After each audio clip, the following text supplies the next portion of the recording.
Well, Europe on the brink and continued uncertainty about Greece and other troubled Eurozone nations. Pimco CEO Mohamed El-Erian joining us now with his take. Thank you for being here, Mohamed. We appreciate it. Poppy, I just came back from there, and I can tell you that we should be concerned. And we should be concerned regardless of where this referendum saga turns up. And let me explain why. What Greece is telling you first and foremost is that national realities are now clashing with regional priorities. And that is going to continue. Secondly, as you cite, it's not just about Greece. We have, just like you just said, we have the Italian 10-year stuck over 6% despite a lot of buying by the ECB. Third, we have a minimum list of 5 things that Europe needs to do quickly, and Europe is being stressed on the implementation side. So wherever you look at, whether it's the individual countries or what you need for a holistic solution, things are likely to get worse before they get better.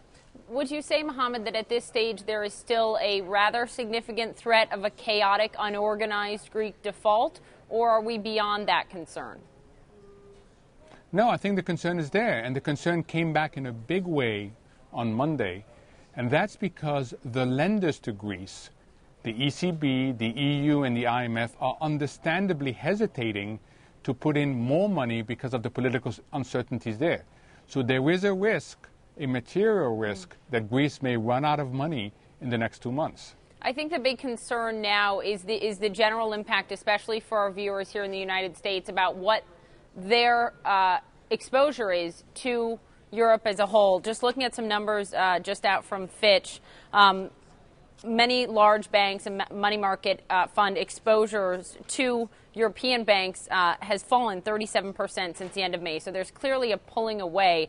But also, if you look at Fitch's numbers, European bank exposure represents almost 38% of the 650 plus billion in these money market funds invested in Europe. So Europe is still very, very much a concern in terms of just the average American's money market fund, right? Yeah, it's less of a concern because, as you say, there's been an amazing exit of lots of creditors and investors from Europe. In fact, that is complicating the situation because the taxpayer is stepping in. So we're seeing first a massive transfers of liabilities from private to public. I think the major concern, Poppy, is not the direct exposure. It's the indirect exposure.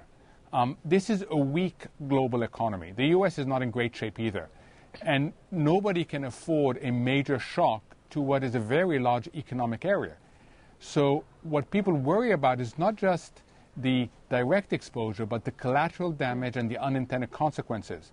And that's why this issue is of concern, and that's why investors should play general defense and only selective offense. So I was equating this situation in Europe to the United States back in 2008 at the height of the crisis. It was clear to us all it's an interconnected economy, a global economy. Europe was not able to wall itself off from the banking collapses here in the United States. Do you think, Mohamed, the United States at all effectively can wall itself off from the collapse of some Eurozone economies?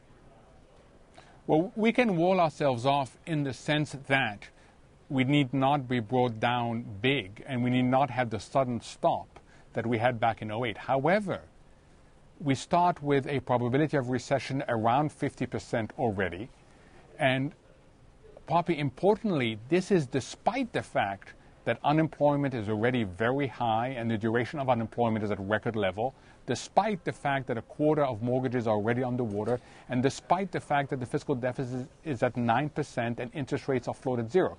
So it is a terrifying prospect that the U.S. could be looking at a recession when all the initial conditions are what you expect coming out of recession, not going into recession. So, you know, the U.S. is weak. The last thing it could afford is a shock from outside. This is not 2008, but this is not a pleasant situation either. Where would you say that average investors have the most exposure to Europe? If it's not in money markets, where we've seen a huge pullback from their European exposure, where is it? It's in the equity market. So let's remember that the equity market can be driven by technicals. Let's remember that the European banking system is being forced to delever and is selling assets. So the big exposure to Americans is their general exposure to the equity market. You know, you cannot be a good house in a bad neighborhood. That's just a fact. And the equity market is the house, and the global economy is the neighborhood. So if the global economy takes a leg down, the equity market is going to take a leg down too.